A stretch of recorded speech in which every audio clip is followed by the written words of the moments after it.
I am happy to have Automotive Seminars as a sponsor for the show. Now, if you're not familiar, Automotive Seminars is a diagnostic technician training company. They've got a website that there'll be a link to in the show notes. And what they offer is top-notch training to technicians like us in the field. I've been taking their training courses for years and have got a ton of benefit out of it. They've got top-notch instructors, John Thornton, Scott Shotton, Scott Manna, and every other month they've got a 2-night course that you can sign up for. Join in, ask questions, and afterwards, you've paid for the course, you can access a recorded version whenever you want. You can rewatch the class 2 years later in case you wanted some details on it, and that is a fantastic feature. So make sure to check out the website to see what courses they have available and what's coming up in the future. This episode is brought to you by AutoRescueTools.com and Isaac Rodell. If you're looking for scan tools, key cutting equipment, programming laptops, Isaac is the guy. Not only does he have an extensive list of all of those things I mentioned, his support after the purchase is top notch. I bought my Dolphin key cutting tool from Isaac several years back, and he has helped me out every step of the way.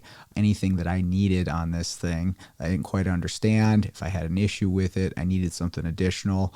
He was easy to get a hold of and helped me out with that. So I highly recommend that you check out his website if you need anything related to keys, scan tools, diagnostic equipment. And again, that's AutoRescueTools.com. The link will be in the show notes. This episode is brought to you by AutoRescueTools.com and Isaac Rodell. If you are looking to get into module programming, but you are not sure what kind of laptop you're going to need or how to set it up for programming, Isaac is your guy. He can set up laptops specifically to do control module programming for specific brands with partitioned hard drives and all the software that you're going to need to do this. He also sells key cutting equipment, scan tools, and other diagnostic equipment. I bought some stuff from him in the past, and the support is phenomenal. So I highly recommend checking out the website. Again, that's AutoRescueTools.com. The link will be in the show notes.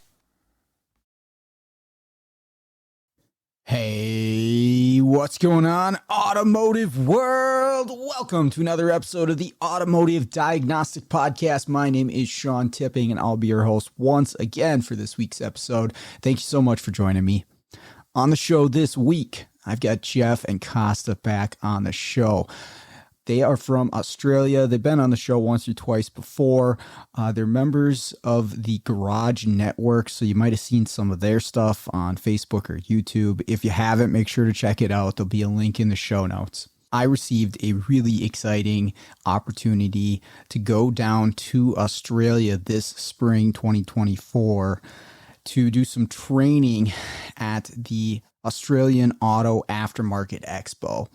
And this is hosted by the Australian Automotive Aftermarket Association, and they work with the Garage Network to provide training to technicians down there. But anyways, I'm going to be doing some classes there in April.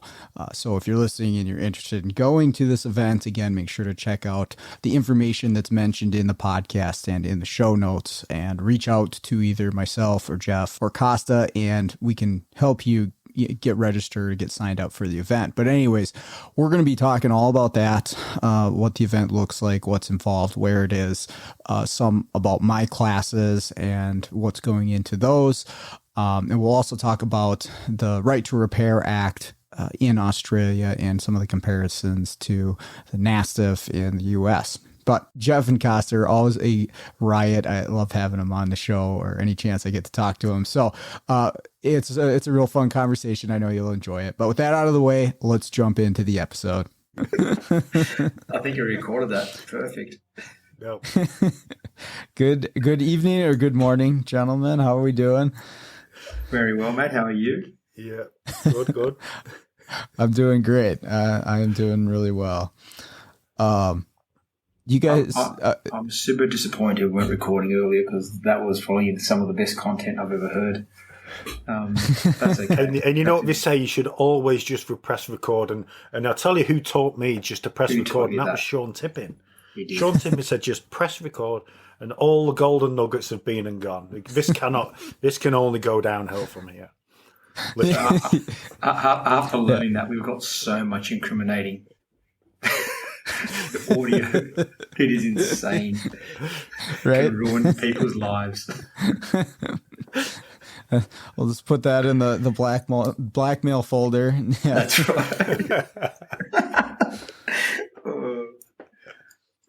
right.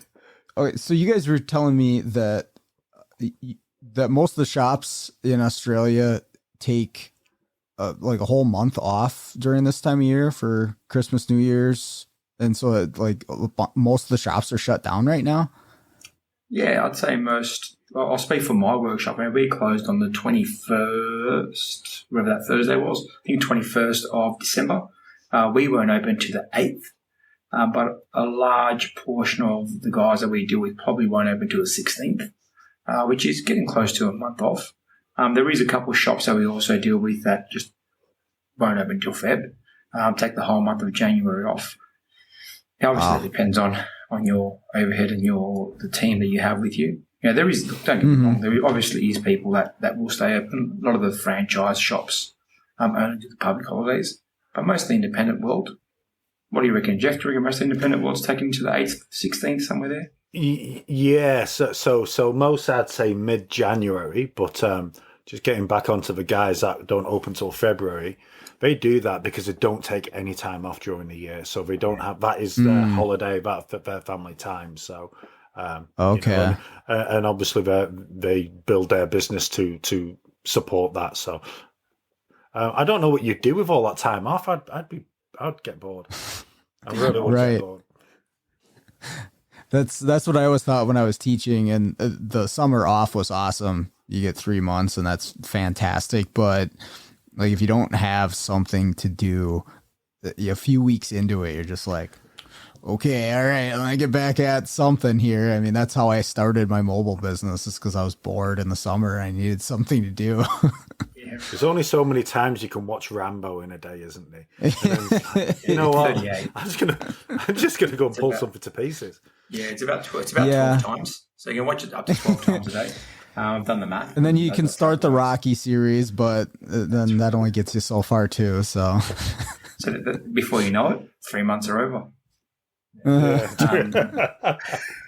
3 months are over. You've brought up boxing and you've bought a whole heap of Rambo knives. Perfect.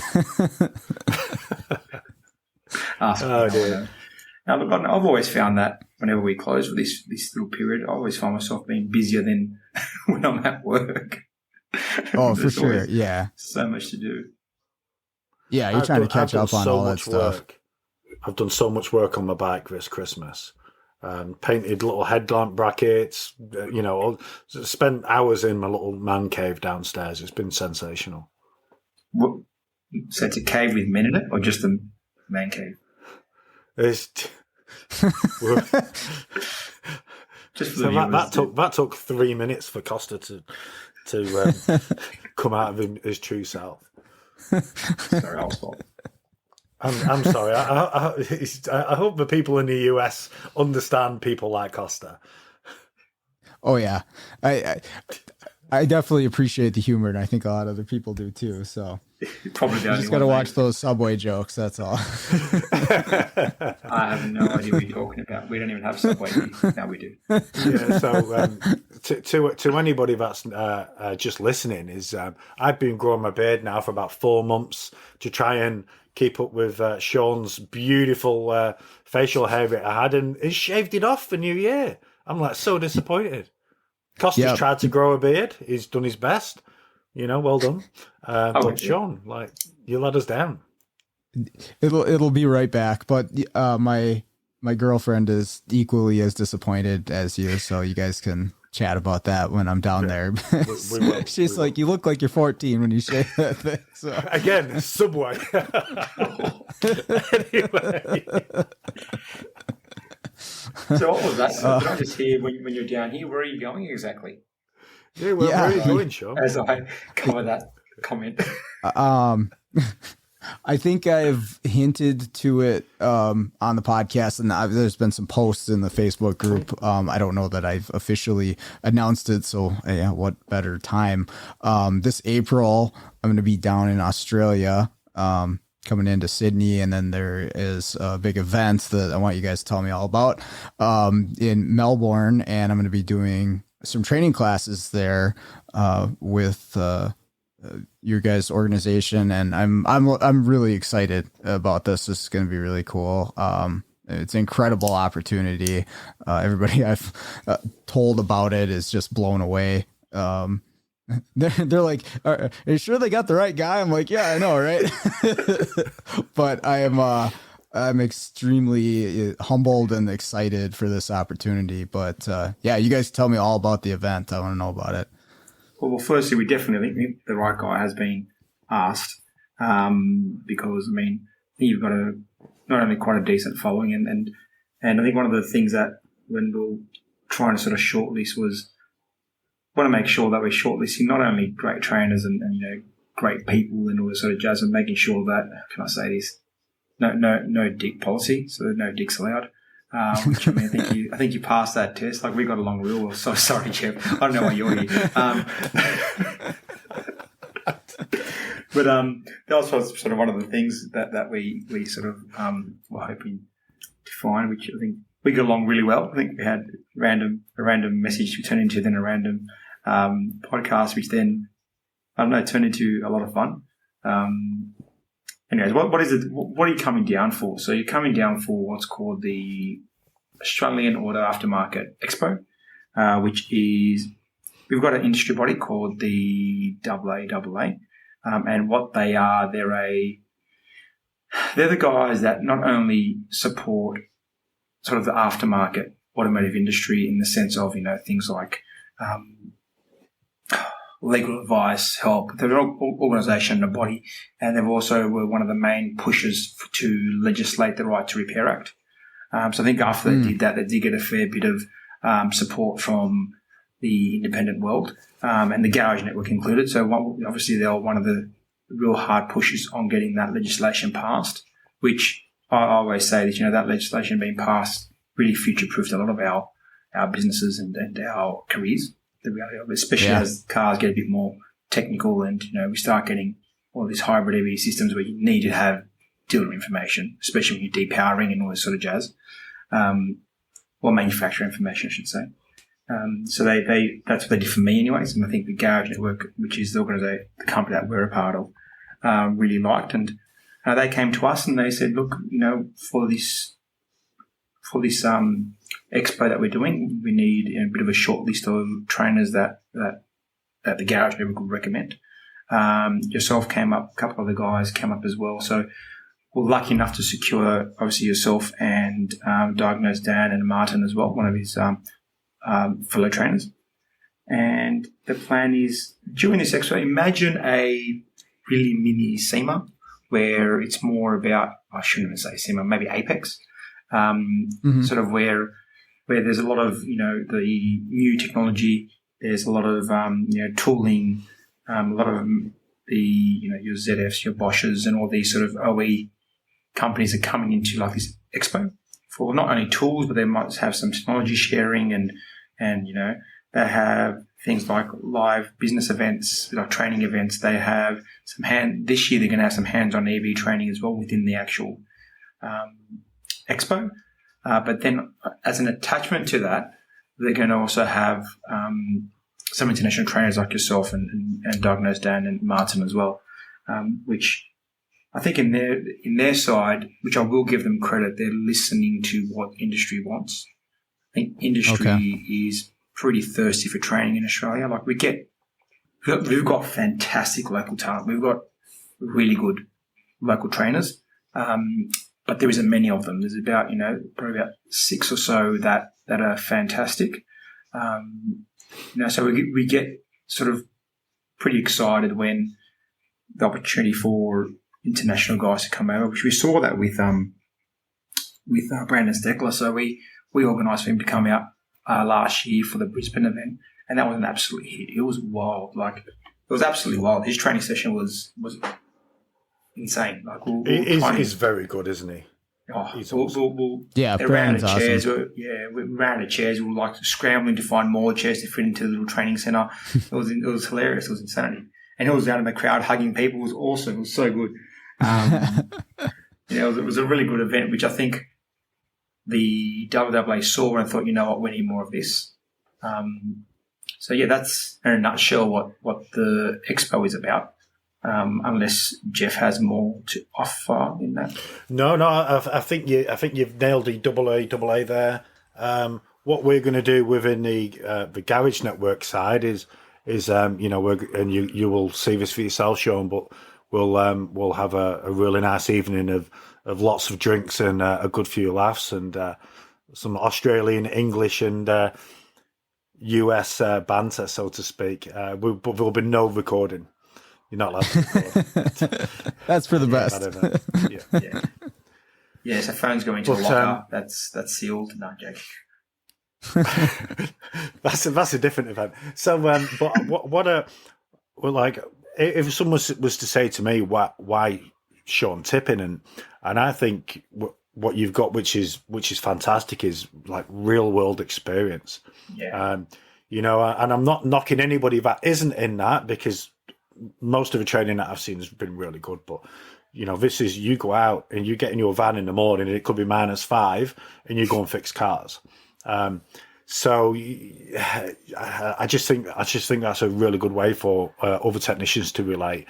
Technicians can listen to other technicians, but you speak the same language.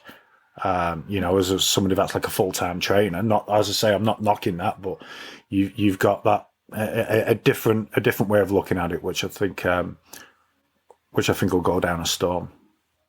And we'll learn. Well, I go out there every day and get my butt kicked, and I use that to help other people get their butts kicked less, maybe. So that's the goal. But no, I'm really excited about. I've been working on these classes to get them together, and it's been a lot of fun.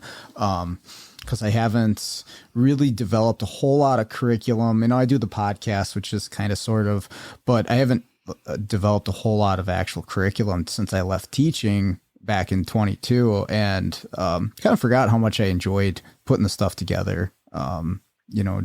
Working the case studies into stuff, and just seeing class kind of take shape. It's actually a lot of fun. I got to put a lot of work into it, but I really enjoy doing it. So it's been good.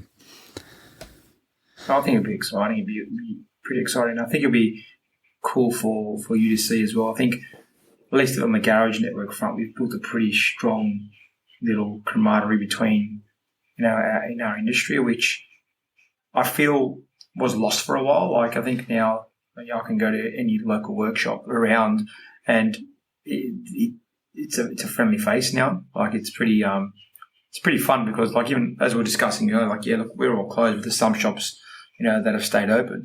And I probably referred, over the last 2 weeks, I've referred at least 30 clients to other workshops. I'm not concerned. They might as well make the money than no one make the money. You know what I mean? At least I'm not stressed that they're going to try and on the other side, I'm not stressed they're going to try and, keep that, because they're going to solve the customer's issue, and then that customer's going to be back to me. It's no stress, and if not, that's still also okay. Like, there's an abundance of work here. So that's not the concern. As long as the customer's getting the outcome, that for us is priority number one.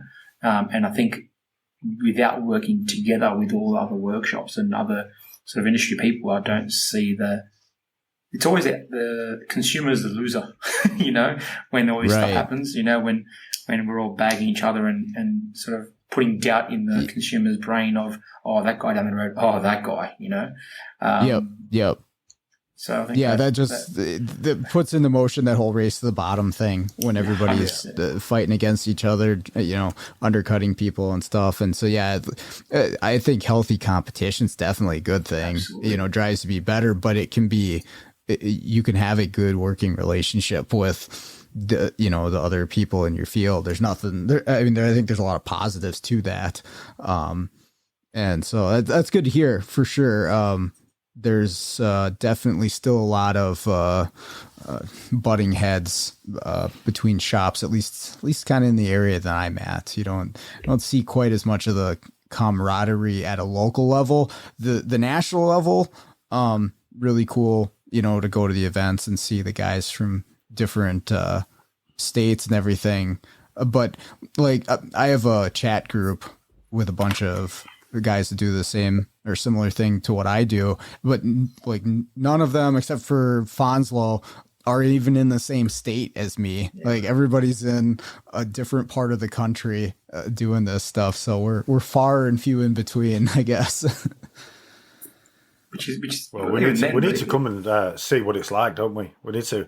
We'll do a garage network, not down up and over. I don't know how would you call it, to USA, and we'll get some drinks going and a sausage sizzle. Sizzle. We'll go back in time. You know what we can do, Sean? And the Aussie listeners will know what we're talking about. So what we can do, we can go down to Bunnings and get a sausage sizzle on a Saturday morning. It'll change your life. It'll change your life. All right. It really won't. It really won't. It's just a low sausage in a white bread. But you know what? It's $1. Yeah. Gold coin donation. And it's like a hardware store that everyone just seems to go on the weekends.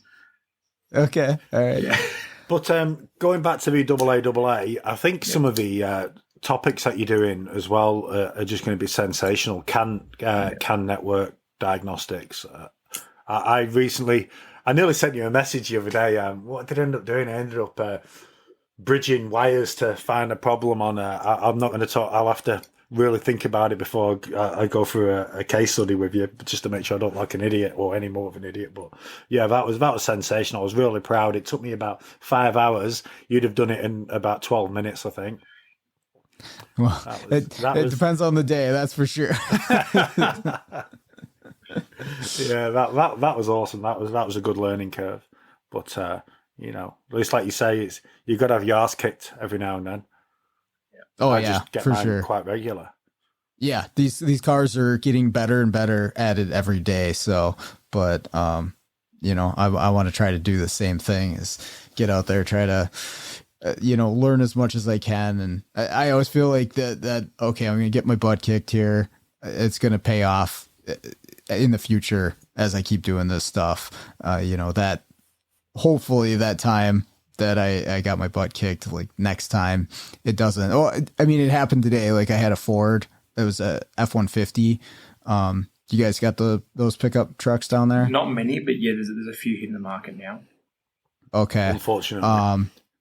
And it was a no start, and there was a no com with a bunch of modules, and the low side of the can was doing something really weird. Like you'd have it on for a while, you could talk to the PCM, and then all of a sudden you couldn't, and the low side can was all goofy, and it just seemed like a weird module problem or something with the network. And anyways, I won't go into all the details, but I'd seen it before, like 2 years ago. And I'm like, I know I dealt with like this exact same problem, like the same modules that weren't talking and the network doing the same goofy thing. And I was like, what was it? I was like, there was a broken wire under the fuse box under the hood. A mouse has gotten in there and chewed through a wire for one of the run start relays.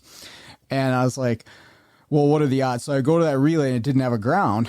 And then I popped it open again. Actually, got to take the cover off, and it's the same damn thing. The mouse chewed the wire. The weird thing was, and I was talking to somebody about this today, it was the same wire, different truck, 2 years apart. And it's the only wire under there that was chewed through. And I'll send you a picture of it, because the mouse just like chewed through this purple brown wire. And I'm like, what are the odds that single wire gets chewed through in the same spot? Two different trucks, two different mice. Like what is it about that circuit? Zero. Maybe it's like a soy-based wiring harness just for that one wire. Yeah, just for that one circuit. A vegan mouse. Yeah. But I was, as weird as that, it ended up being the same thing. Wow. I was like, I've seen this before. And I remember that first time I was on it for like 4 hours dinking around because, I had to go through the motions and check everything. And then so it's like your own, built-in silver bullets on these things sometimes, which it took 2 years for that one to pay off, but it did. And I got that one in, relatively quick timing. So I guess that's what I try to think about when I'm getting my butt kicked on something. Do you ever go to a job and say, not getting involved, or you generally just get involved in whatever's there? Yeah? Yeah. I will turn down intermittents. Yeah, okay. If it's an intermittent, I generally don't have the time unless they want to pay me, to drive a car around for maybe hours and not have an answer. Okay, I still don't really want to do that, but that would be the only scenario. And then there's definitely some where I have just realized like this is not worth getting into. Like I know you guys have a lot of diesel stuff down there. I don't do a lot of diesel stuff.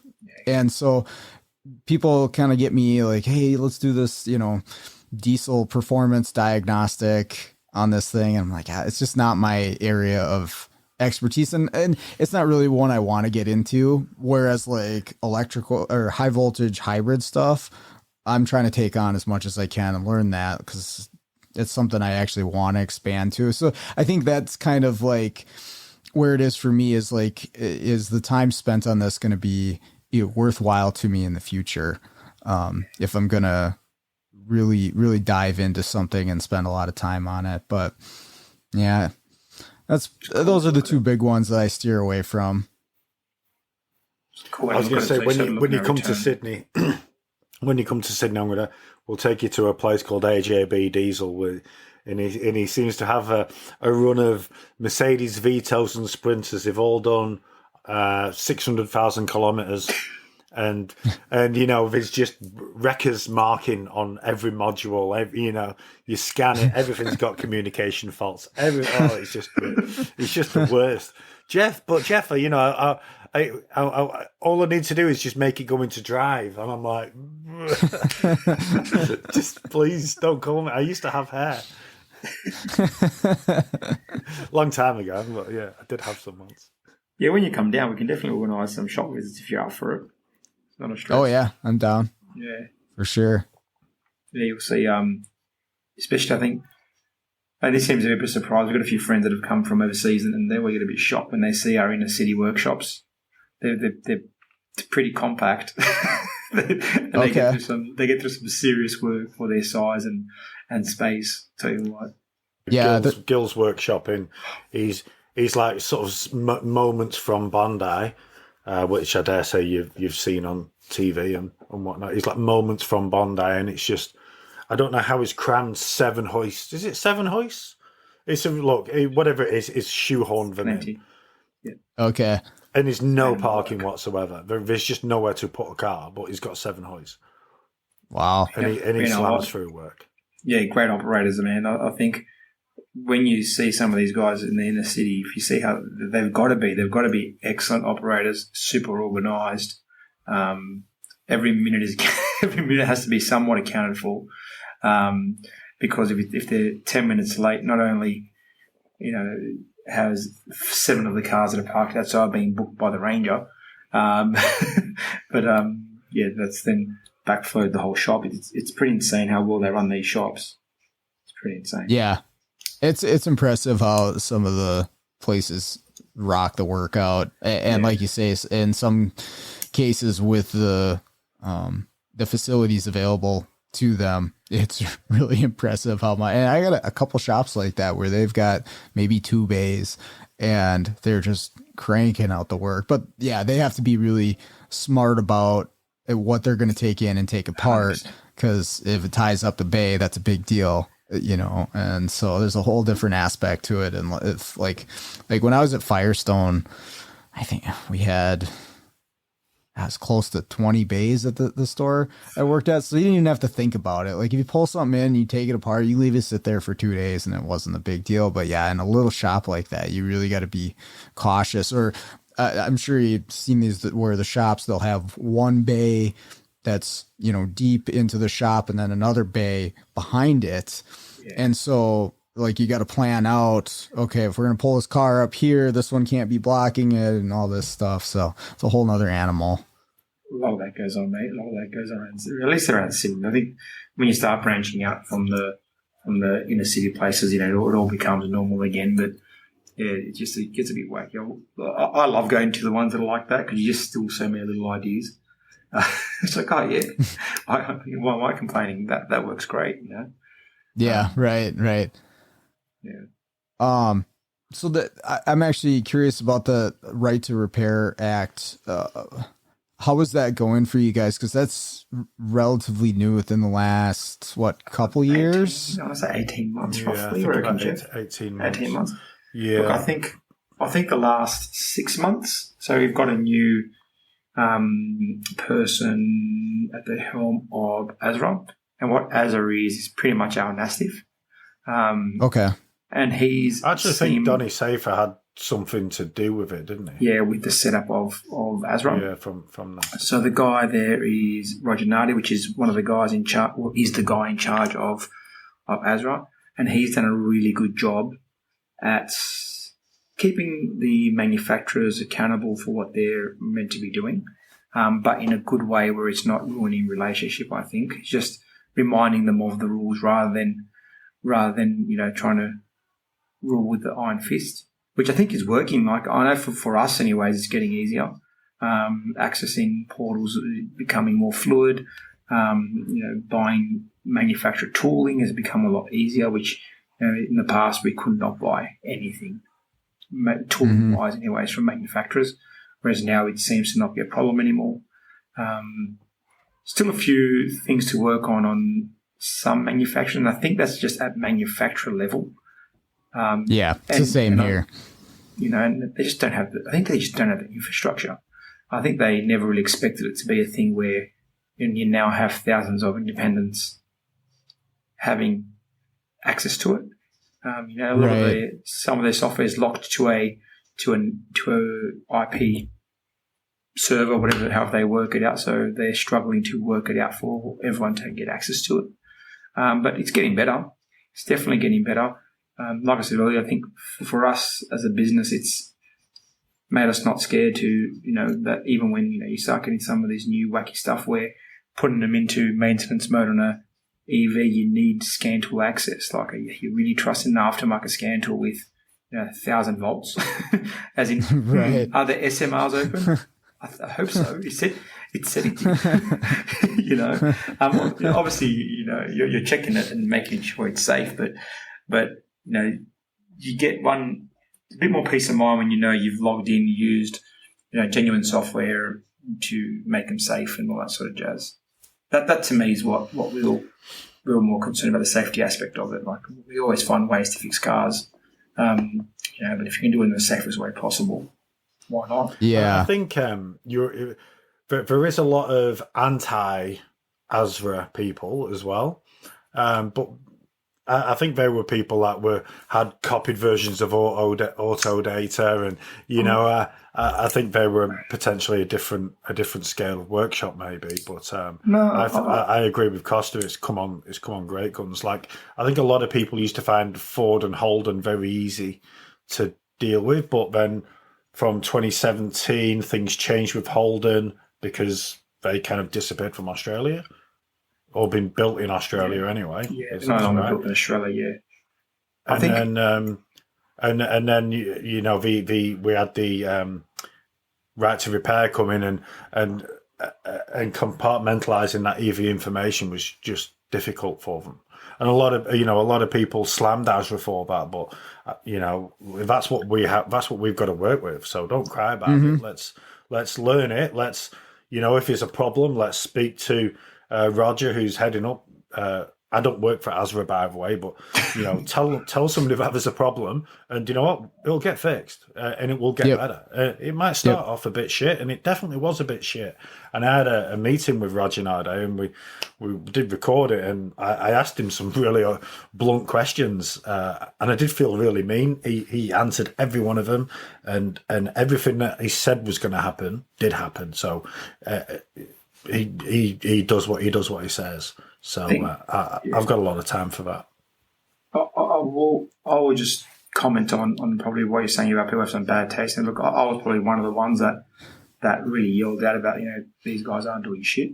Because again, initially I think they weren't prepared either for the initial rush of people trying to sign up for ASRA, and there was no one really there driving the ship until sort of Roger came in and he actually did his job now. So that's sort of what he does. Whereas before it was sort of run by some people that had absolutely all the right intention, but potentially didn't have the skill set, or I shouldn't say skill set, but didn't have maybe the knowledge of the industry enough in actually fixing cars. And also the manufacturers weren't ready. So, I mean, you can have every possible thing in place to work, which I only learned this afterwards. I always blamed ASRA, and I was one of the ones that yelled, sorry, Kosta, I was trying not to mention you. No, it is what it is. But what I rate now is that they've taken accountability. They know what was done wrong, but also they've started communicating. So my biggest thing was they weren't communicating. They just weren't telling people what's going on. But once they started communicating, and now we know that, okay, well, some of those hurdles, yes, some of it was ASRA, but a large portion was the manufacturers' portals just weren't ready. They weren't there. They weren't ready and for also the independent. People can't use computers, People can't. regular people. I applied for this 6 months ago. Shit, it's in my spam email. It's in spam. Come on, guys. I really want to program this Mercedes, and he can't write an email. Splendid. Well, even like I remember one of the guys absolutely going off because he couldn't access. It was something. I think it was one of the manufacturers. It might have been Mercedes. You can't log in. I'm licensed, but at that point, it was one of the Euro guys, one of the German brands. I forget which one. But it was actually the brand, the manufacturer was, well, you don't get access unless you're EV certified. And this person wasn't EV certified, had no certification in EV. Their explanation is, well, we're not here to separate all our data. We can't give you EV and non-EV information. It's all one information. Right? So you need to come back with a certification of some form, which, the Bosch training was allowed. There was a lot of other colleges organising the certifications. But you needed that. Now, that blame also got shifted onto ASRA because, I'm logging in through ASRA and it's not working. It was actually the manufacturers were the ones that were blocking that, which by all means for the right reasons, because they're like, well, they don't want someone to die on their watch, right? Then the liability is who knows whose fault, and everyone loves to shift liability, so everyone's going to cover their ass as far as they can. Yep. Hey, have you ever been faced with the challenge of sourcing, installing, and programming a used control module in a vehicle? I know a lot of us have.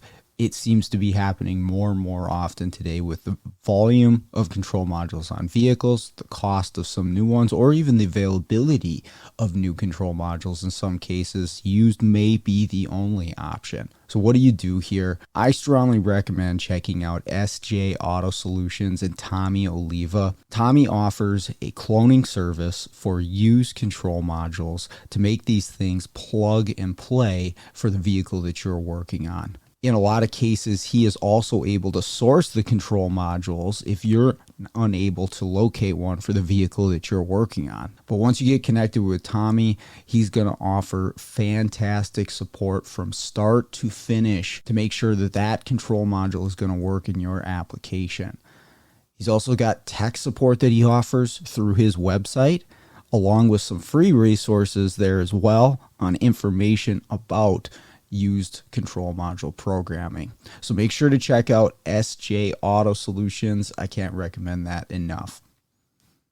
Complain about it, but they do have outlets where you can submit, if there's an issue with something or whatever, and they do a pretty good job of getting back to you or doing as much as they can, and there's been historically some manufacturers, like you say, that don't want to play ball or can't play ball for whatever reason. There's speculation that maybe a company like Mercedes just doesn't care and they'll just pay the fine. Oh, and then maybe a company like Hyundai just doesn't have the capacity, like you're saying. But the guys and gals at NASTF, like that's our connection, that's our outlet, that's who we have. You can, obviously you got to become authorized to be a NASTF member and all that stuff, but they send an email out and you can be part of their, I don't know if it's like a quarterly meeting that they do online. You can be a part of what they're doing and everything that's going down.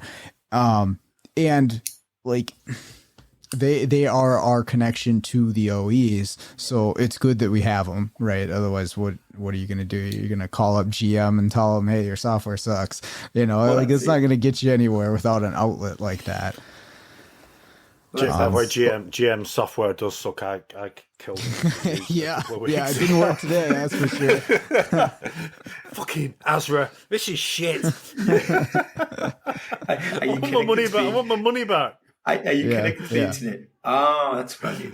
Yeah. Yeah. Oh, shit. Yeah. You mean it must be your laptop. Okay. Yeah. Did you try turning it off and on again? Yeah. Yeah. all this stuff that like even stuff like that where it's a software deal, like a lot of the roadblocks into getting some of these cars fixed, I've actually come to appreciate the little hurdles that we have to jump over, because in my mind it makes it less likely that there's going to be a whole bunch of other people out there doing it, like even like cheaply or wrong or whatever. It's just going to stop so many people because there are now all these things. But at least we have access, like you're saying, like you can go buy the factory tools. That's really cool. Like, hey, maybe it's expensive, maybe there's hurdles, but you can go do it. And then the people that are willing to, put forth the money and the training and all that stuff to get it, like I think you're going to do really well with it. So I don't know. I see it as a positive situation for sure, and I'm glad it's getting set up down there for you guys. That's good to hear. Well, we've got options. You'll get I was going to say you'll get to meet Roger in April. He'll be at the AAA sober. Awesome. You can say good day. And like you're saying, we've got options now, right? You can either choose to keep fixing how you fix them, which is absolutely fine. Like we haven't really changed the way we fix 95% of the cars that we fix. The only difference now, if we need a bit of information extra, we can now get it. Did it make a massive impact? Could we have not kept fixing cars currently? Absolutely, we could have.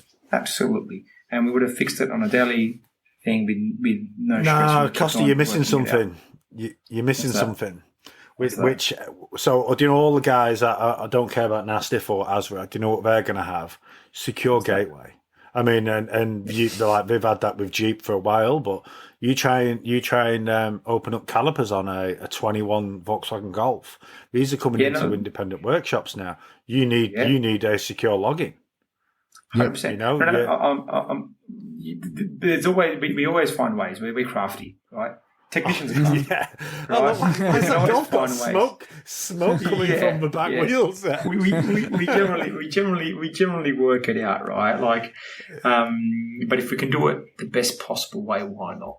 If there is an opportunity to do it the best way we can, why don't we?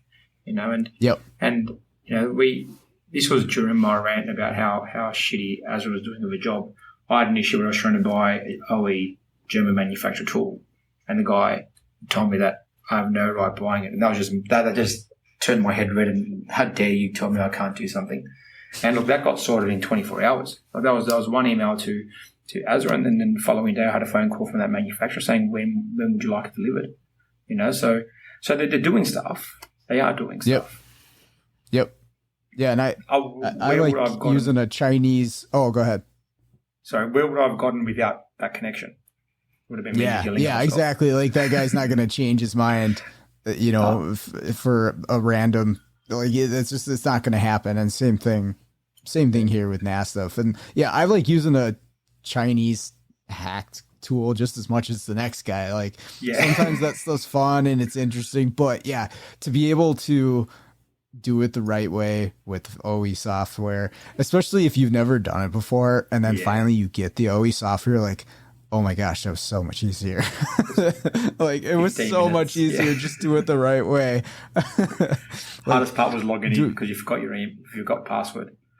Yeah. That honestly is like half the battle on most of these softwares is just logging in, and then it's a few buttons to click whatever it is to fix. So these passwords are. oh, dude.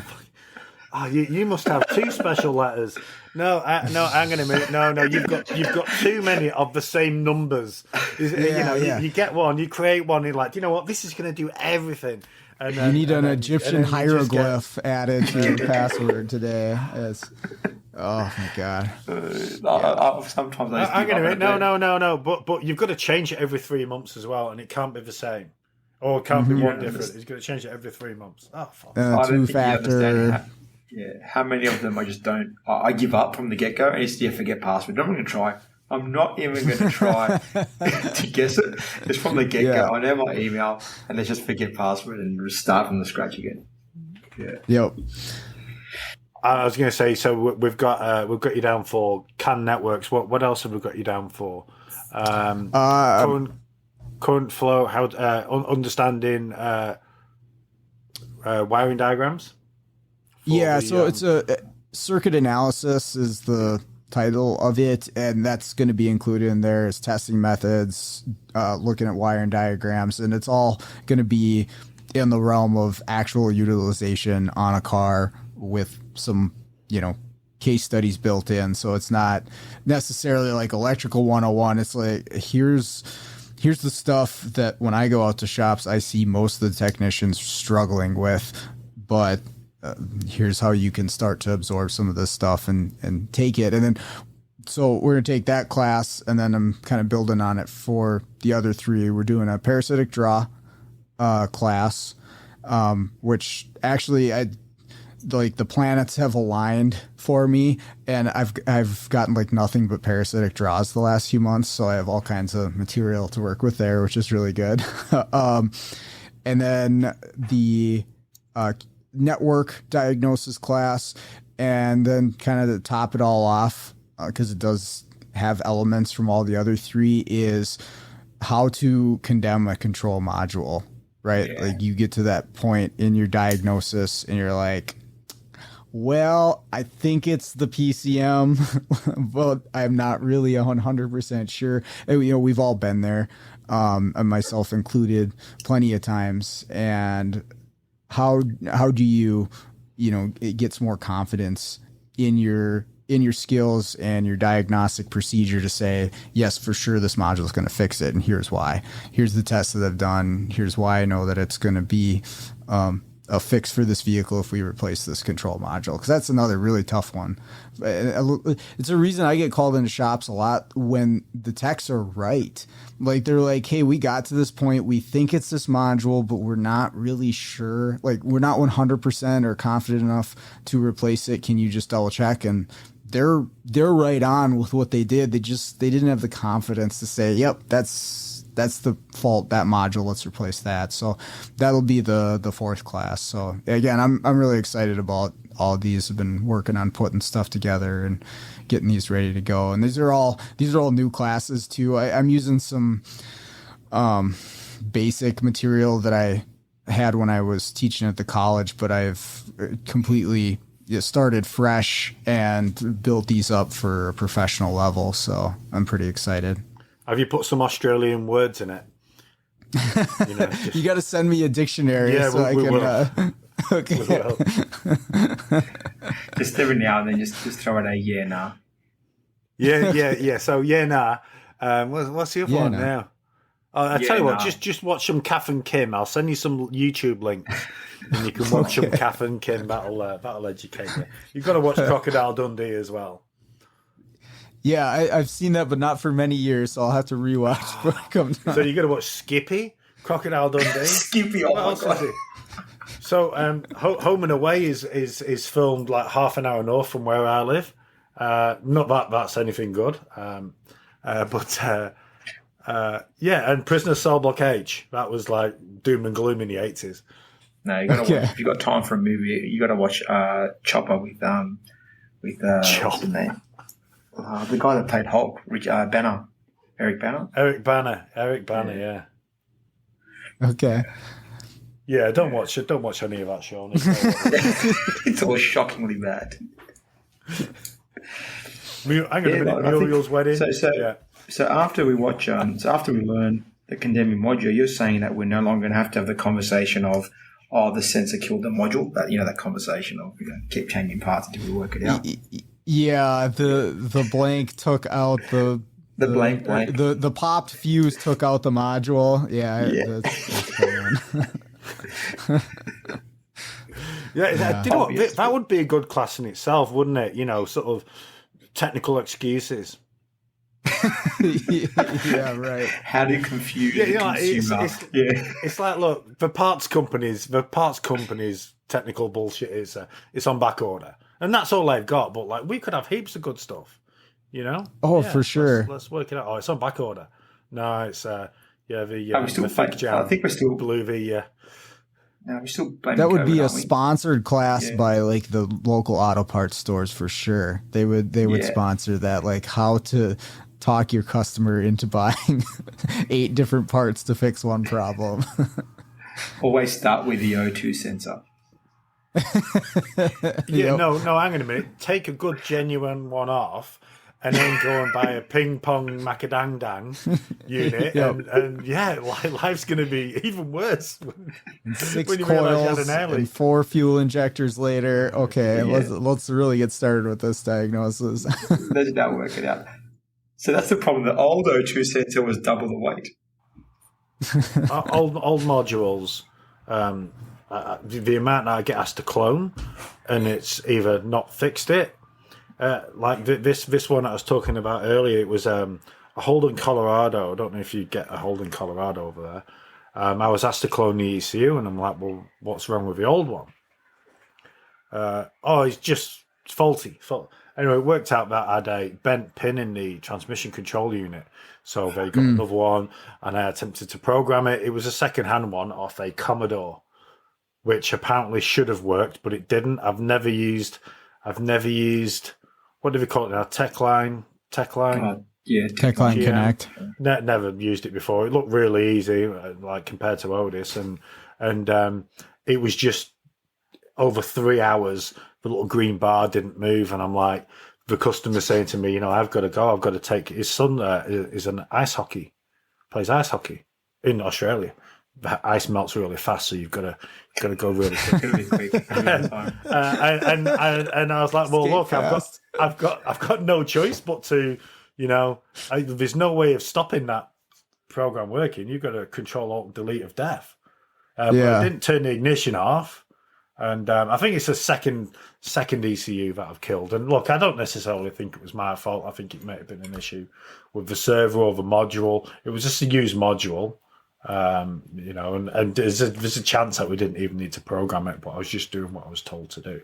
But I guess what I'm getting at is, I did check that module, and I was like, and that's when I did some CAN testing, and I'm like, well, if we bridge, am I allowed to talk about bridging CAN, or is that illegal?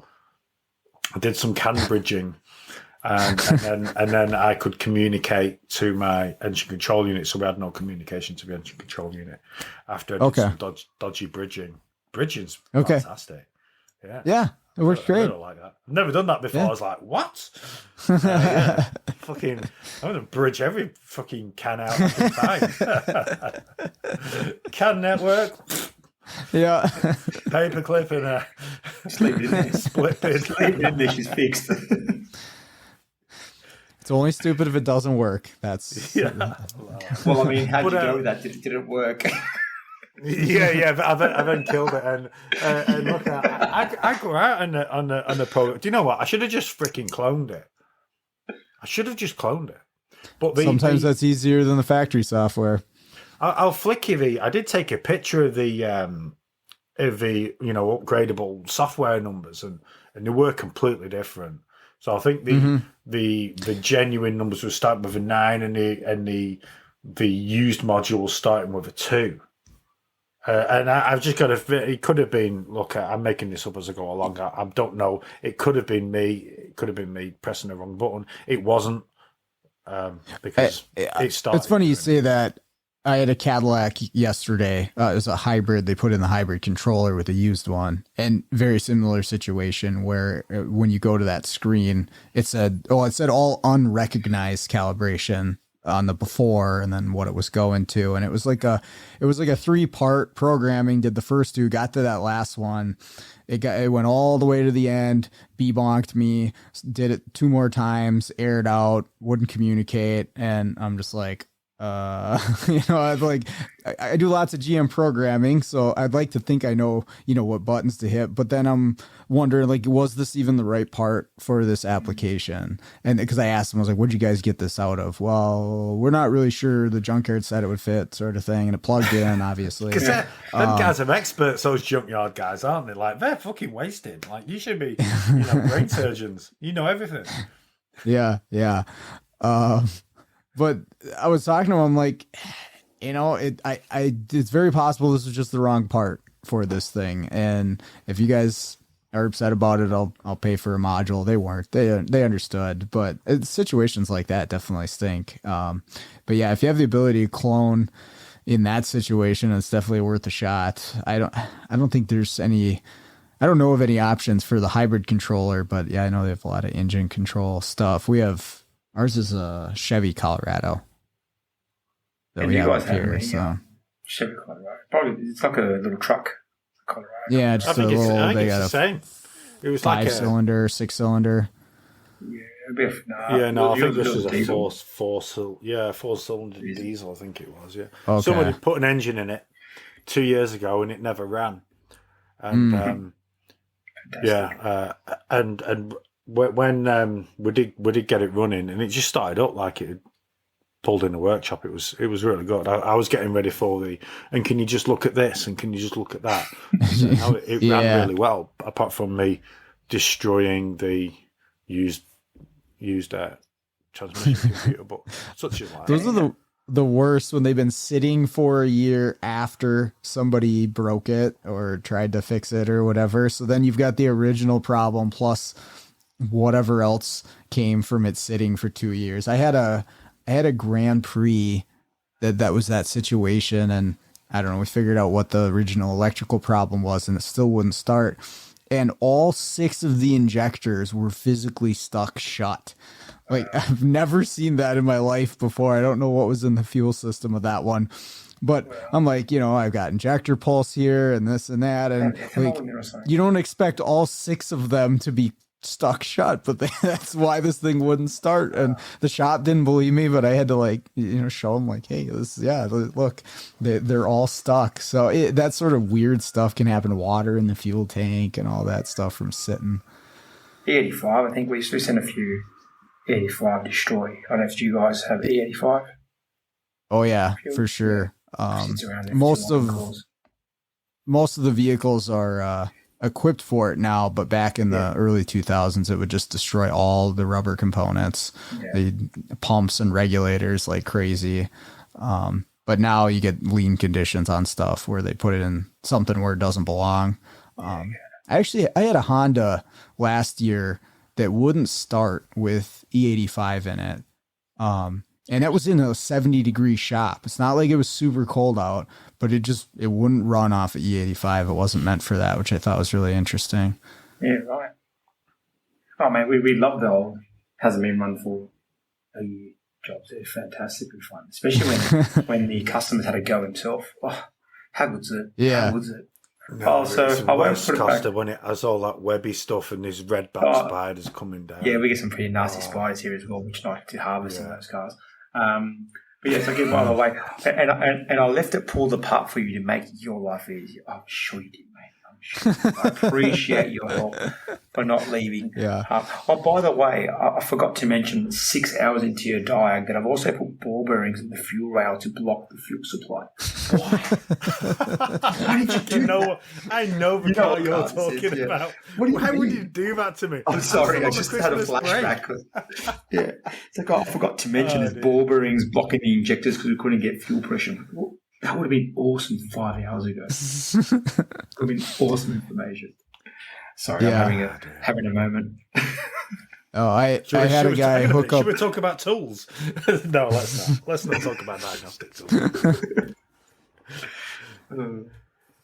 I had a guy hook up the fuel lines backwards on a.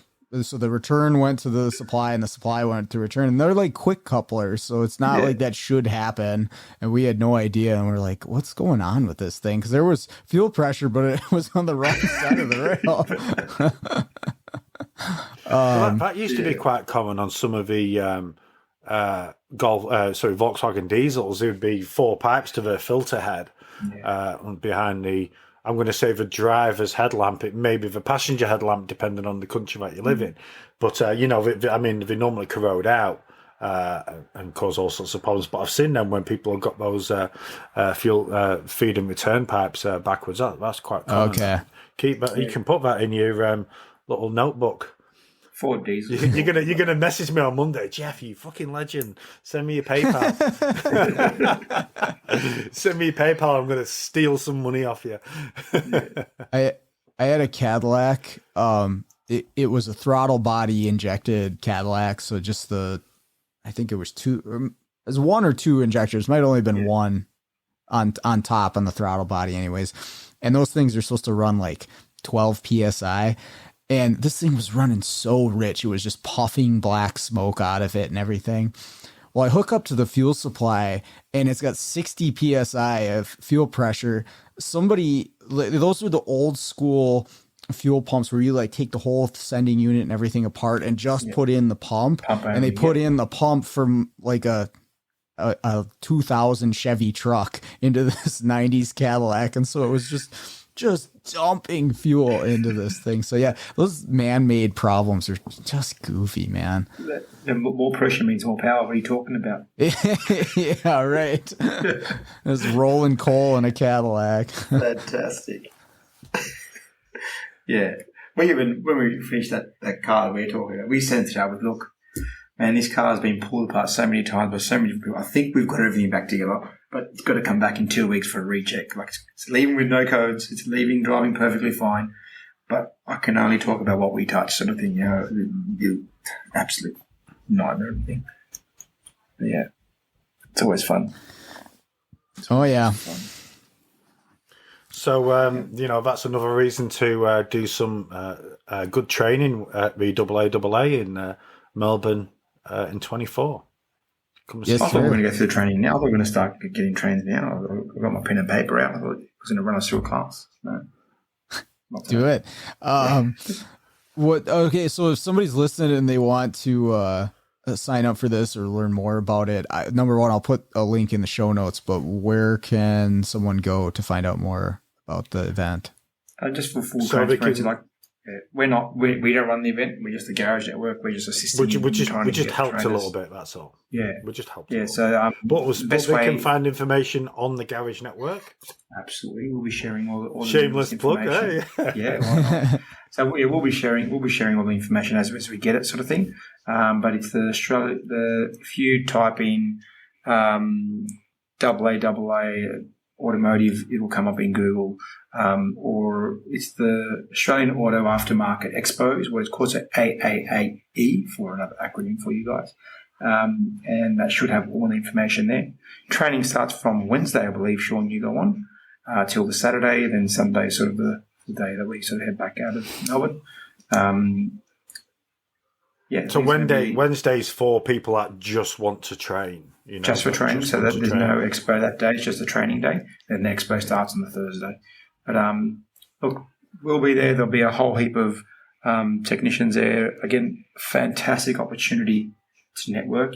And this is what I always tell people: if you've always wanted to network with fellow techs and you don't know how to, mate, these events are the best, because generally people come there in a pretty excited mindset because they're away from work and they're in an environment they're very comfortable with still. So, I mean, if you want to start networking, it's a good opportunity. But, that's probably the best way to find the information. Awesome. And me and Kosta were talking earlier that we don't think anybody dares to come from the USA, apart from yourself, Sean. We don't think anybody else dares to come to Australia to make the AAA. Might be scared. So if there's any podcast listeners that are fancying a trip, you should definitely come out. We'll look after you, won't we, Kosta? Yeah, we'll see if we can drag anybody else along with me. That'd be a good time. I think they're scared. I think you're right. I'm sorry, guys. Hey, Jeff. Oh, dear. Sorry, guys, I can't come to the expo. I've got a black eye. No, it would be awesome if anybody did want to come down, and if anybody wants to make the trip across, reach out to Kosta or myself, and reach out. We'll definitely assist in making that happen if it was wanted. Awesome. Well, I'm super excited. Yeah, thank you guys so much for all your help, and thanks for spending some time with me here. And I can't wait. Pretty excited. Thanks, Sean. Pretty excited. Yeah. Awesome. All right, that is going to do it for today's episode. Another big thank you to Kosta and Jeff for joining me on the show. Always enjoy it. Also like to thank everybody out there for listening to the show and all the feedback I get. Definitely always appreciate that, so keep it coming. If you are interested in going to the event that we mentioned down in Australia, make sure to check out the links that are in the show notes or reach out to myself, Kosta, or Jeff, and we can help you get signed up, registered for that event. Like Jeff said, if you're in the US, don't be scared. You can do it. I'd also like to mention before we wrap up the show here, we have an ongoing giveaway for a free t-shirt, Automotive Diagnostic Podcast t-shirt. And we do have t-shirts and sweatshirts for sale. If you just like to buy one, you don't want to enter to win one, you can just reach out to myself and I'll get you hooked up with a sweatshirt or a t-shirt. But we're giving a t-shirt away for free, and it's really easy. All you have to do, leave a review of the podcast on Apple Podcasts or make a comment on one of our videos on the YouTube channel, and your name will be entered to win. We'll do a random drawing at the end of every month, and we'll send that shirt out to you. So anyways, that's all I got for you today. Thank you again so much for listening to the show. But with that out of the way, let's get out there, start fixing the world one car at a time.